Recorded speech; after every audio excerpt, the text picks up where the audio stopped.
It was New Year's Eve, 1918, and across the Isle of Lewis, families stayed awake long after midnight because the men were finally coming home from the war. In small croft houses overlooking the dark Atlantic, lamps still burned in windows, while mothers tried to keep excited children calm despite the late hour. In one small house near Stornoway, a woman decided not to send the children to bed. Their father was coming home. For years they had known him mostly through fading photographs and stories told beside the fire during long Hebridean winters.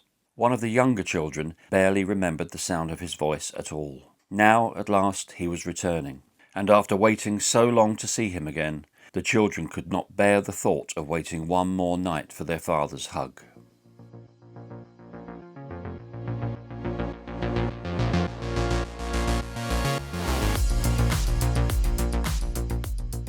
Far out in the North Atlantic, beyond the Scottish mainland, and exposed to some of the harshest seas in Britain, lay the Isle of Lewis in the Outer Hebrides.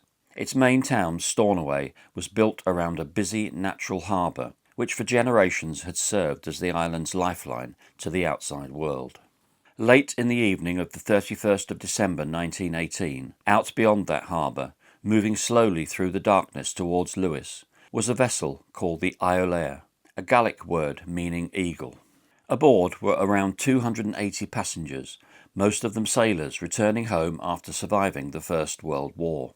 Many belonged to the Royal Naval Reserve, an organisation deeply tied to the fishing communities of the Western Isles. Before the war, most of these men had spent their lives working the sea around Lewis and Harris, aboard fishing boats, herring drifters and cargo vessels, learning navigation, rope work, engines and survival from childhood. When war came in August 1914, thousands were called up almost immediately. The summons arrived with shocking speed. Men who had spent their lives hauling nets from Atlantic waters found themselves pulled into the machinery of industrial war, serving aboard battleships, patrol craft, minesweepers, armed trawlers, and anti-submarine vessels hunting German U-boats through some of the most dangerous seas in the world.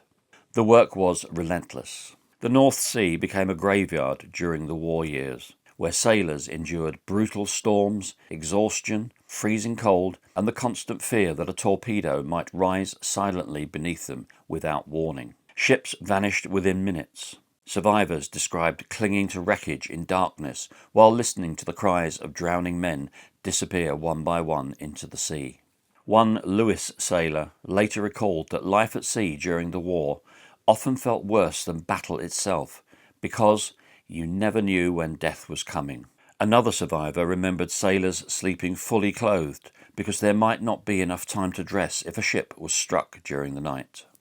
For island communities like Lewis, the losses had already been devastating long before the Iolaire ever set sail.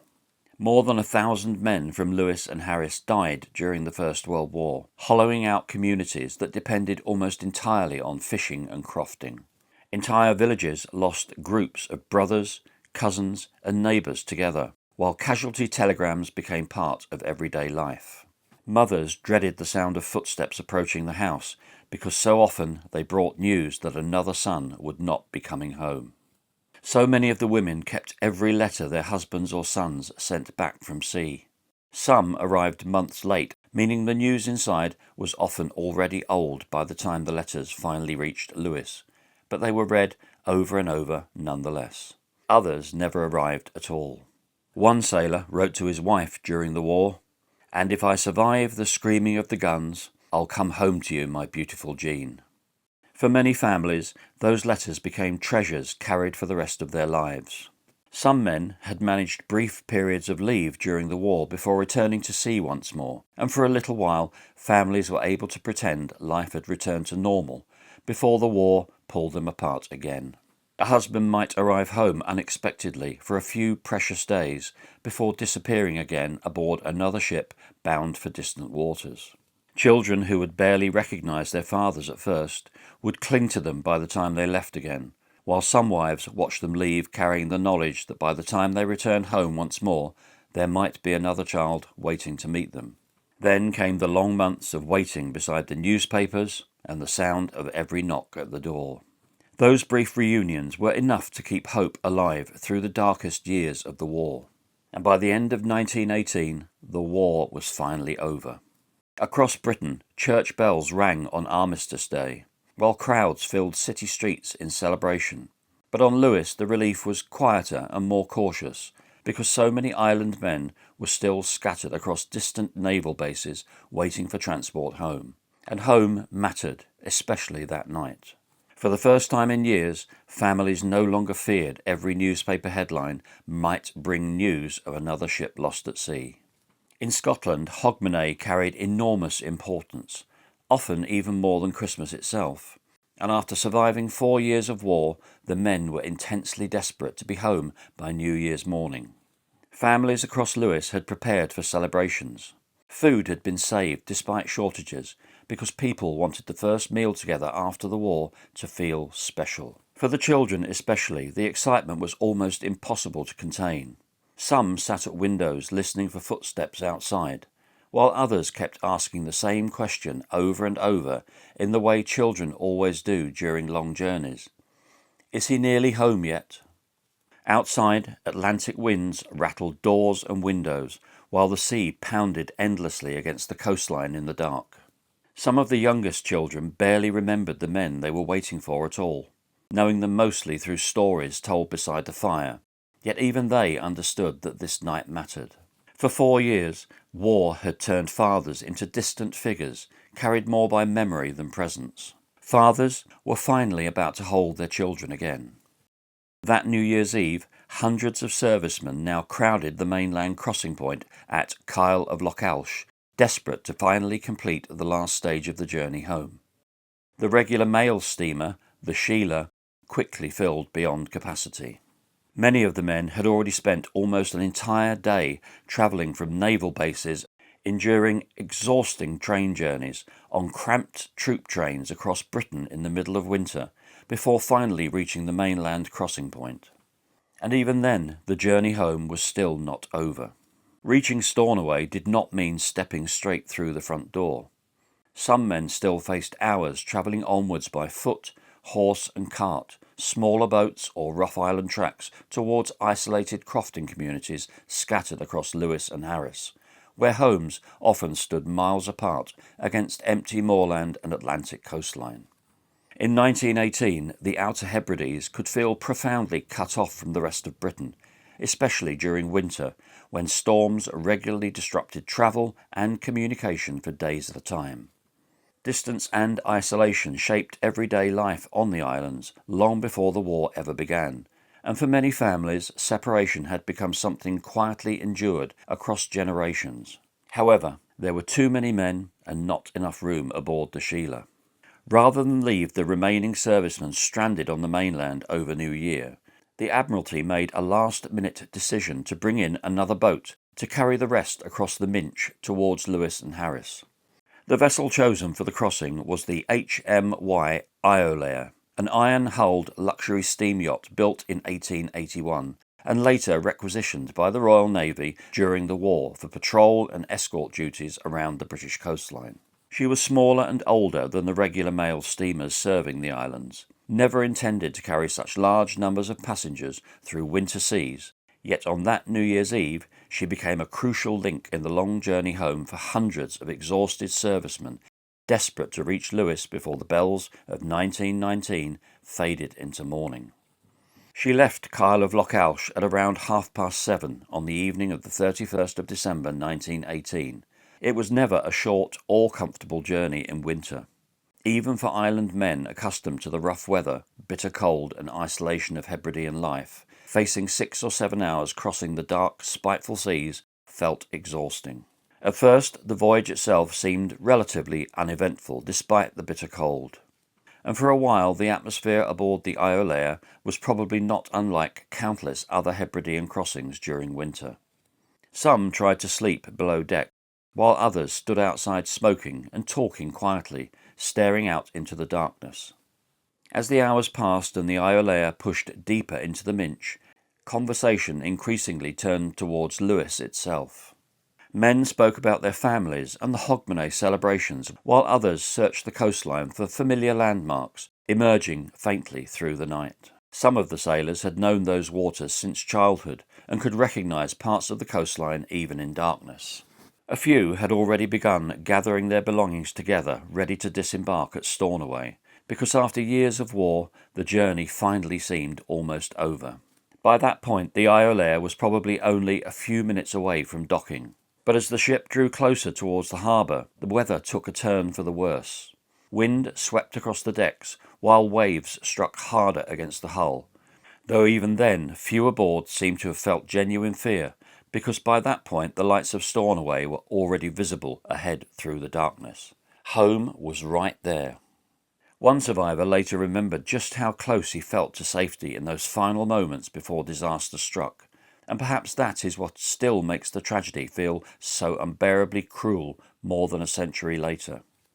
After 4 years of war, the men aboard the Iolaire believed the dangerous part of their lives was finally behind them. In the pitch black and heavy seas, the Iolaire appears to have drifted slightly off course while approaching the entrance to Stornoway Harbour. Then, at approximately 1:55 a.m. on the 1st of January 1919, just a few minutes from docking, the ship struck the Beasts of Holm, a dangerous reef feared by island sailors for generations. In daylight they were well known to local mariners, but in darkness and worsening weather they became almost invisible against the black Atlantic waters surrounding the entrance to the harbour. The impact came suddenly and violently as steel ground against rock beneath the ship, throwing men from their feet while the vessel lurched sideways in darkness.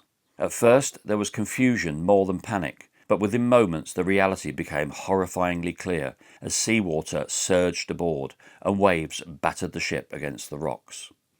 In the darkness and confusion that followed, many of the men aboard seemed to have little idea what they were supposed to do. Survivors later recalled hearing almost no clear instructions as panic and uncertainty spread across the decks, while the sea continued crashing against the stricken ship and freezing water poured steadily aboard. The situation deteriorated with terrifying speed.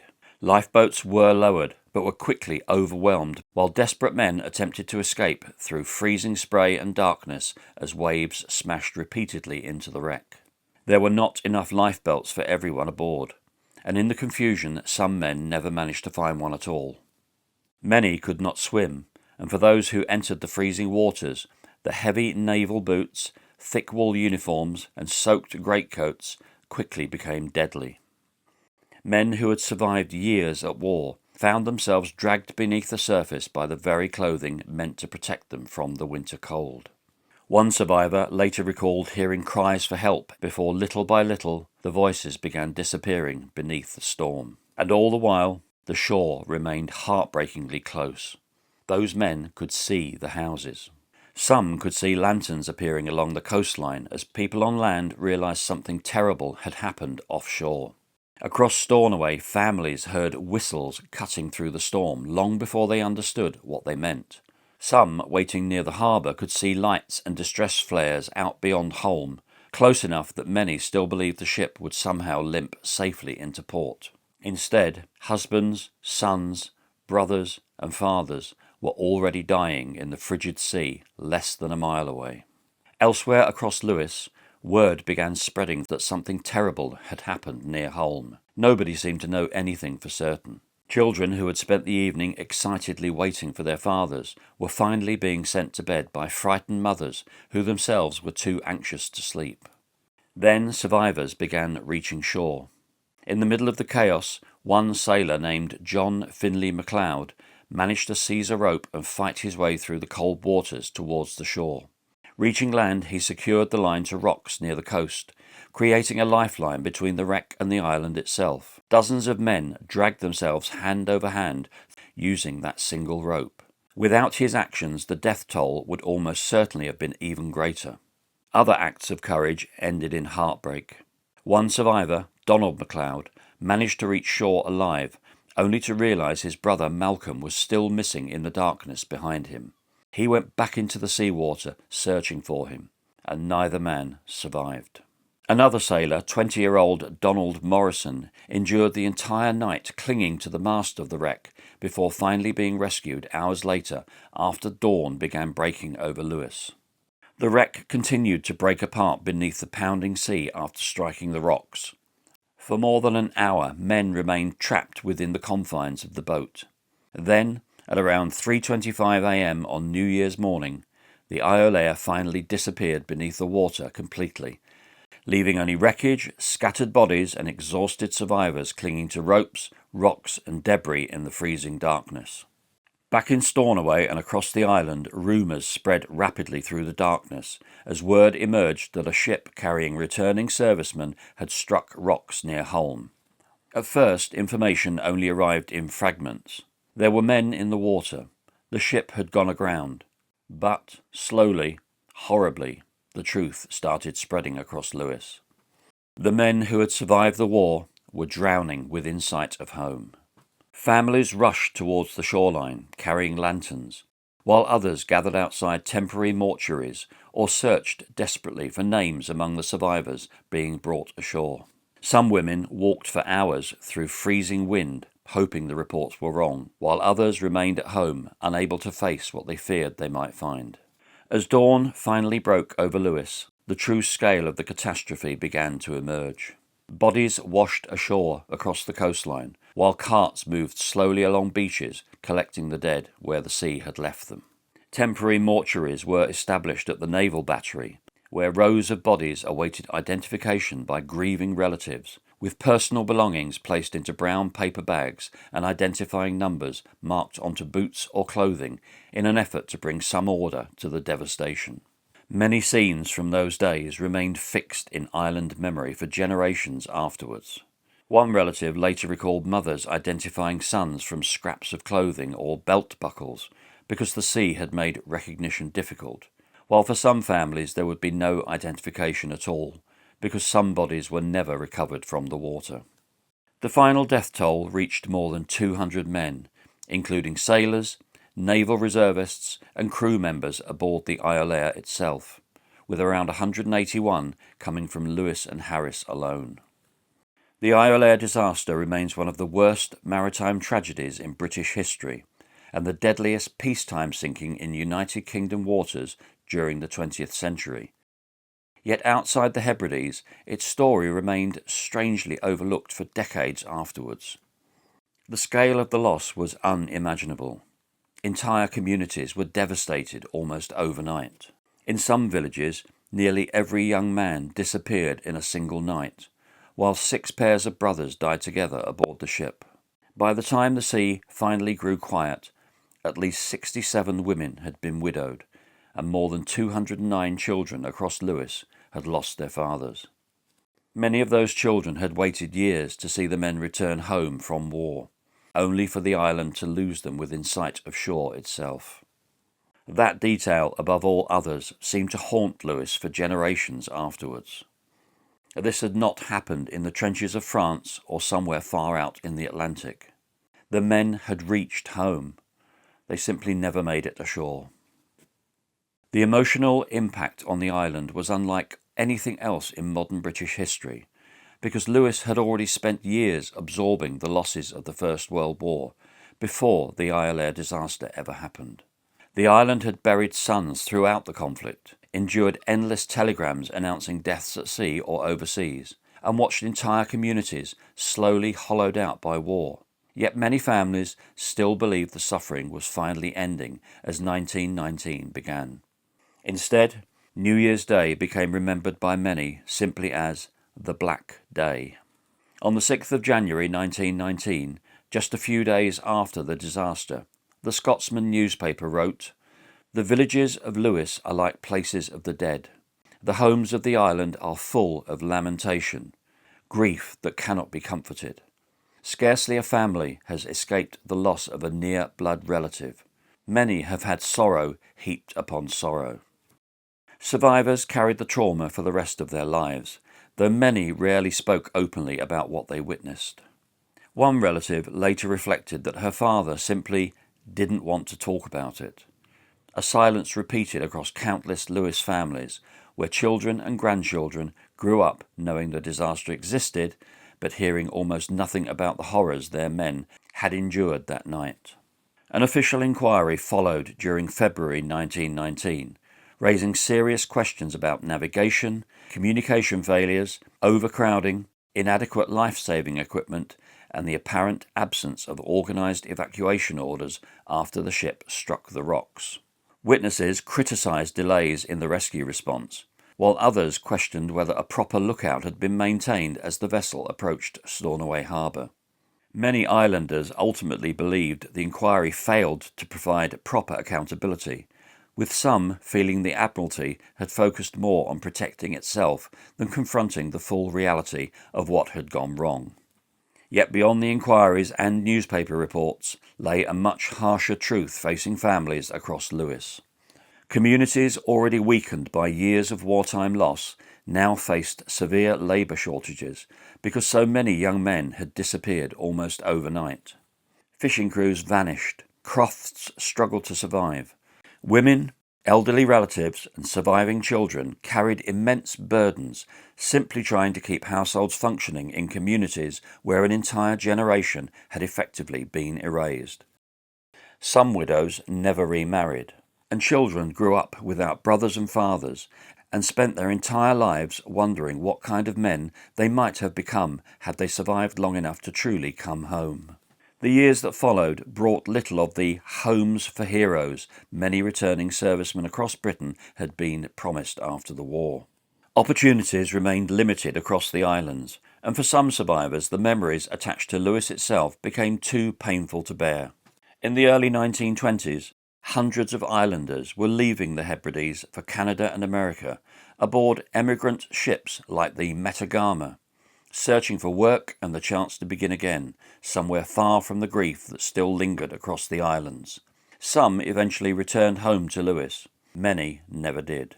The Iolaire sinking didn't just take men returning from war. In some parts of Lewis, it tore the heart out of entire communities. One relative quietly admitted that after the disaster, many homes on Lewis never truly celebrated New Year in the same way again. Generations later, descendants still speak about the Iolaire with extraordinary emotion. "We could never go to visit a grave," one family member later reflected. Another simply said, "We McIvers remember in Buffalo."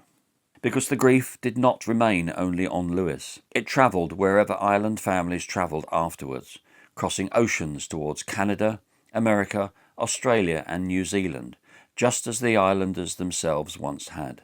The memory of the Iolaire moved with them, carried quietly through generations in family stories, silences, photographs and names. And perhaps that explains why the disaster still feels so painfully immediate more than a century later. Not simply because so many men died, but because they died at the exact moment life was supposed to begin again. A disaster fund was established to support the widows and children left behind by the sinking, and donations soon began arriving from across Britain and beyond. Naval charities, wealthy benefactors, churches, businesses and ordinary working families all contributed what they could towards the grieving communities of the Hebrides.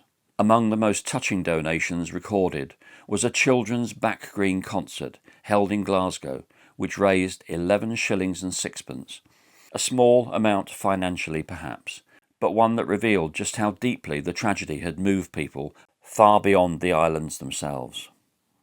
The final support payments were made in January of 1938, when the last children of those who had died turned 18. Today, memorials stand overlooking the beasts of Holm, where the Iolaire was wrecked during the first hours of 1919. Families still leave flowers beside the sea, and names continue to be read aloud more than a century after the disaster. Visitors to the clifftop site often speak about the same haunting realization when they first look out across the water, just how close the men were to home when the ship went down. At low tide, sections of the Iolaire can still be seen rising from the water close to the rocks. In 2019, the wreck site itself was officially designated as a protected war grave, ensuring that the men who never made it ashore would continue to rest undisturbed beneath the sea beside the island they had fought so hard to return to. More than a century after the disaster, artist Margaret Ferguson began painstakingly painting portraits of the men lost aboard the Iolaire, working from faded naval photographs, family pictures and island archives. Her project, known as Iolaire 100, was created to mark the centenary of the disaster and later displayed in Stornoway, where grieving descendants could once again look into the faces of fathers, brothers, sons and husbands who for generations had survived only as names carved into memorial stone. Margaret herself had family ties to the tragedy, with her own great-uncle among those who never returned home that New Year's morning, and by 2022 she was working towards painting all 201 victims of the disaster.